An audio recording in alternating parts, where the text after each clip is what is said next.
to our viewers. Thank you for joining us tonight on the Evening Review. My name is Taiwan Jabela, your host.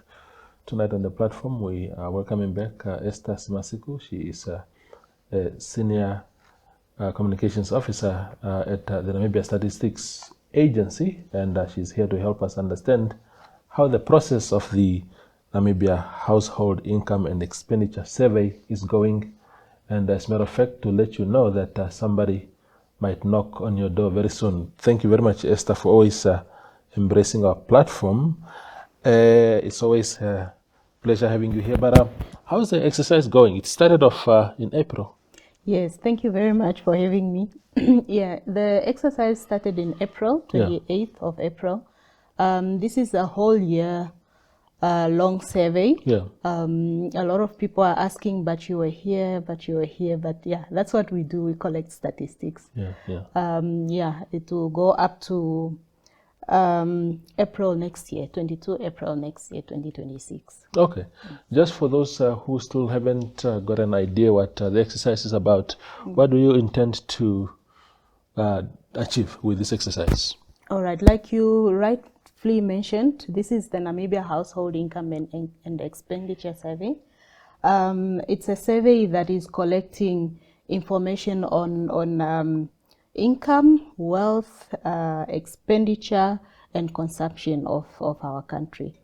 So this is a survey that policymakers can use to look at the poverty levels, for example, to look at the food poor, the nutrition, because we are also looking at the malnutrition of kids. We are weighing kids. We are looking at their heights to see whether the height, the weight is supposed to be where it is. So yes. Oh, that's yes. So it's a very comprehensive exercise. A lot of people complain of the length of the questionnaire and of course the daily record book that we are also using. But yeah, it's because of the comprehension of the exercise itself. It's collecting quite a lot of information. okay. We are going to have this information published. Are we going to wait for elections to come first and then No, announce? we really are going to have the information published. According to our Statistics Act, we are given 4 mandates. We are supposed to collect, to produce, analyze, and disseminate official statistics. So we will definitely disseminate the statistics. Absolutely. You mentioned how important this exercise is to policymakers. I mean, we had census, for example, the population census, and then we had, was it from the same exercise where you deduced the labor force? Yeah, the labor Yes, force. yes. Yeah. How important do you think just to have an institution like NSA that collects this data, not only for policymakers but also for academic purposes?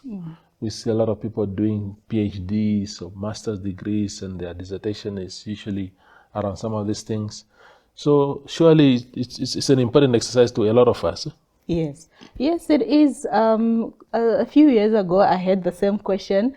Someone was asking, but who do you collect these statistics for? And I said, everyone. Because if Mr. Toivo wants to start up a business, for example, you would want to know where you are starting up a business. Are the people working there? Are the people able to even spend the money or the pricing that you're putting on? Are they able to afford those prices? You know, a few months ago when we released the census, we had the former Minister of Education, and when we were talking about how our population has grown, you know, if you look at the pyramid, it's broad down, meaning there's a lot of kids. So she was saying, we might have not planned well because we didn't know that there will be a lot of kids like this. This is where statistics comes in to inform people on whether it's business or it's policy decisions like we are talking about. So it's very important. For me, it's an important organization to have for a country. Absolutely. So when last did we have a similar exercise? So we had the NHIES, like we abbreviated, 2015, 2016. That was the last one. But according to standards, we are supposed to have it every 5 years. So yeah, this one is a bit delayed. Okay. The reason I'm asking is because with a population census, there was a huge debate about the formulas used in the last exercise and the one that was used in the last one, because unemployment figures, the official ones is that the official number is 37%. Yeah. And independent analysts were saying, but if you had used the same formula that you used the last time, then unemployment would be at 55%. Is there anything that you can tell us about just those variances so that we can still have trust? Because like you said, it's an important institution and we need to trust information that comes out of NSA. Not with this one. I think the only model that is new, I think it's on wealth. Okay. Just checking on wealth, but everything else remains the same. Wonderful. What is the how is it mandatory to participate in this thing? Because just I must make the small disclaimer. When I was a very young man, Yes. 2001, I was an enumerator for. I don't think NSA existed at the time. No, it didn't. But I think it was the National Planning Commission that used to do it. Yes. And as a young man doing this exercise in Shakati, there was a lot of resistance. I wonder in this case whether if somebody rocked up at my gate, whether I'm mandated to speak to them or I can just slam the door in their face. You are mandated. Like we are saying, it's very important for us to have these statistics. And if we don't really collect accurate statistics, we will not be able to release good statistics. Like they say, garbage in, garbage out. What we really get on the ground is what we record. So we are really asking for support. We know it's one of the most sensitive survey because it will ask about your income and your consumption. It's things that people feel it's private. Even the kids in the house do not know how much the mother or the father is getting paid. So but we are acting under the Act of Parliament, Act number 9 of 2011, sorry, which says we cannot disclose any information, and for anyone that works for NSA, the moment you sign your employment contract, you also sign an oath of secrecy, that you are not going to discuss any information that you have seen or collected, and if you do so, you can actually be prosecuted. Okay. Yeah, no, thank you for that. There's something called a daily record book. Yes. Which will be provided to households for them to record their acquisitions and consumption over a period of 14 days. If you can tell us more about that. Yes, so I spoke about consumption. So this is the tool that we use to record consumption of the households. So what will happen is the team leaves this daily record book with the household for a period of 14 days. Whether you are cooking, you have to measure how much you have cooked. If you are buying something, may it be newspaper every day or bread, you have to record how much you spent, or you on your lunch, or anything that you have spent during the 14 days. You have to record these items. Okay. But in this case, you don't. I know that for the population census, there's something about some sort of date where you ask a reference night. Yes. So we would not require this one for this exercise, or does it also apply here? No, not for this one. Yes, not for this one. The reason why we ask for a reference night during census is because we don't want to over or undercount. For example, if you were in Windhoek on a particular night, and then you travel back to the north during the enumeration period, they might count you in Windhoek and in the north again. So for this one, not really. Yeah. And for this daily record book, I know that that a month is a long time. Yes. And 2 weeks. 14 days. Yeah. So because I also know, for example, that around payday, the consumption is likely to be very high at home. Yes. And then afterwards, things start subsiding because everybody's getting broke. How will this process, this specific part of the process, capture those variations? So the reason why we put the survey to be a year long is because of that. Okay. We want to capture all the seasons of the month or the year. Okay. We had an engagement with some of the regional leaders, and they asked us the same question. But what if you come when the mahango is almost finished, for example, then you report that our people are poor or food poor.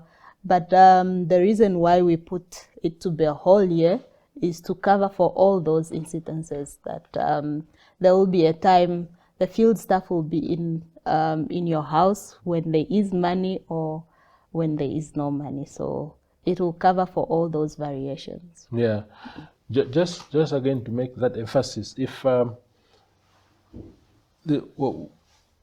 why is this information important? How much I consume and the volume of my consumption? Why is that exercise important to policymakers and everybody else consuming these statistics?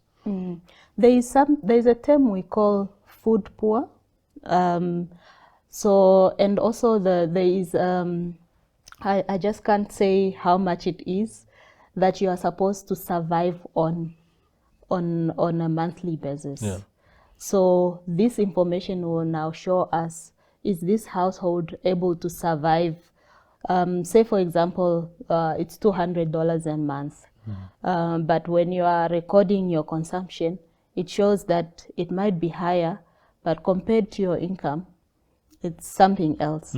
So this is where we want to see whether is the income speaking to the consumption, or is the consumption really able to cover what the income that is coming into the household is. Yeah, and also just to, on a lighter note, our SG always says, as much as yes, it's an exercise for government and all these issues, but as an individual also, it's also helpful, like you are saying, end of the month, it's KFC and pizzas, and it's also good for a person to also just track their expenditure and their consumption. So it will be an interesting, we were also thinking about maybe on our social media running something like that for someone that has participated in this exercise, to maybe just share how they have recorded their expenditure and consumption. Yeah, I think it would be very important because all of us need that kind of intel. The other question really, Esther, is about, I know it's the exercise is called household income and expenditure. Yeah, but how do we, especially on food poverty that you mentioned, how do we capture the actual people that are actually food poverty stricken, namely your street kids and people who sleep under bridges, because those are the real victims of the situation. And I just wonder if they will be featured anywhere under the circumstances, since we have to go house to house. Yeah, unfortunately, this one will not cover them because it's a survey. So we are looking at households. We are not going to look at special households like we did with the census, where we go to them. These ones, we are strictly going to households that are selected. And I must mention that it's not going to be everyone that will be visited. Yeah. It's just going to be a selected household that can participate. So it's not a census, it's not a full count. Yeah. It's just a sample-based survey. Then you can infer the bigger Yes. picture from that sample. Yes, yes. Yeah. There's also this thing about measuring or covering children under the age of 5. Just if you can explain what that means. Yes, so maybe let me start with some of the tools that we will be using in the field. Yeah. So they will have scales, measuring scales, and roller meters for height. So the reason why they are measuring kids is just to check on the malnutrition of the kids. Okay. We are talking about food poor. We are talking about poverty. Yeah. You have households that will tell you, no, we have not eaten for the past 3 days. So measuring the kids also will be evident enough to show that, yes, these people have not really been eating. So this is where the malnutrition can also show from the child, that the child has not been getting the nutrients that they are supposed to get at that particular age. And I mean, sorry, this one is quite an ignorant question, but is it because malnutrition, this is the age group that is mostly affected by malnutrition, or how do we deal with children that are 6 years old, 7 years old in an exercise like this? Yes, I think it's basically from 0 to 5 years. Okay. They look at those age groups. Yeah. So the scale that you mentioned, because when I just want to make sure that when somebody rock up at my house and with these tools, so is it the scale for height or to measure also the weight? Yes, it's the weight, a scale for the weight, and then a roller meter for the height. Oh, I see. Yes. I think we were having a discussion also to say this is a 5-year or maybe a 0-year-old child, and some people might not be comfortable with because the field staff have to do the measuring. So in such a case, we can ask the mother, we can measure the mother first, and then we ask the mother to carry the child. Thereafter, we subtract the age of the mother from the total weight, then we get the weight of the child. Or in another instance, maybe the mother is also not comfortable, the mother can do the weighing themselves. Yeah. So if my child is underweight and I'm a bit shy to reveal to officials that my child has not been eating, how do I navigate around that? Unfortunately, it's something that we have to capture. If that's how the situation is on the ground, we have to capture that and report on that. I think that's the only way people can also get help. When people know that there is really a challenge, there is really a problem.